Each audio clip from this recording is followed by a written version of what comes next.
Nakakilabot ang isinuwalat man retired US Air Force. Bakit nga ba may eroplano ang Amerika pag may resupply mission? Isang napakalaking babalaro ito para sa China. Hudyat raw ito na handang rumisponde ang Amerika sa oras ng gulo. Matinding babalato ng Amerika sa China na pag inatake ng China ang anumang barko ng Pilipinas sa West Philippine Sea, ay posibleng maglunsad agad ang US Air Force ng airstrike laban sa barko ng China. Ito pala ang ibig sabihin ng eroplanong yan, kung bakit may eroplanong nag-aaligid-aligid sa himpapuwid pag may resupply mission sa BRP Sierra Madre. Now the Americans are absolutely clear.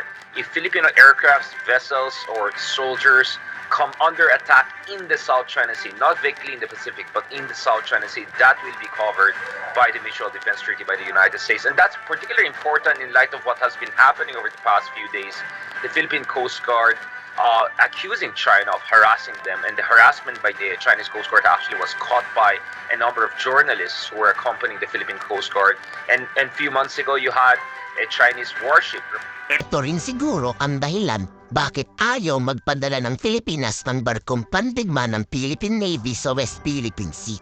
Dahil hindi kaya ng Pilipinas may paggera sa China, Amerika ang haharap para ipaglaban ang Pilipinas. So plano talaga to ng Philippines Defense Department. Napakatalino nang nag-isip kung totoo man ito. Pero muli namang nilinaw ni Commodore J. Tariela na ayaw ng Pilipinas ng gulo sa West Philippine Sea. Why are we relying on this supply boats and then exported by the Philippine Coast Guard vessels? Why not just Philippine Navy? Also a valid question. There's so many people who are wondering, also as they comment on social media, they were asking, why not the Philippine Navy? So they believe that it's better that we use the supply boats, not the Navy vessels, because we don't want to escalate the tension.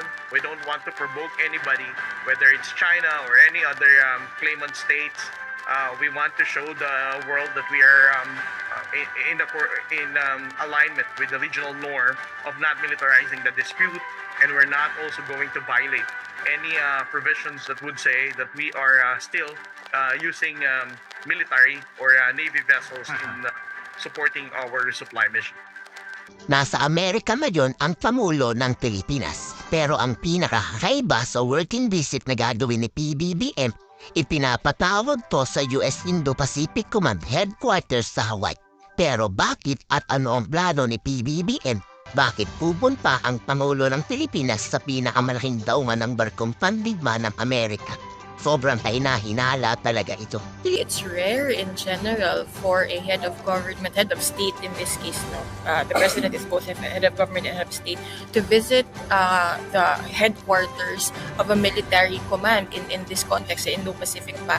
So, parang it was Nikkei actually who first broke the story. Later on, the DFA of the Philippines confirmed that President Marcos would be visiting yung Indo-Pac Command.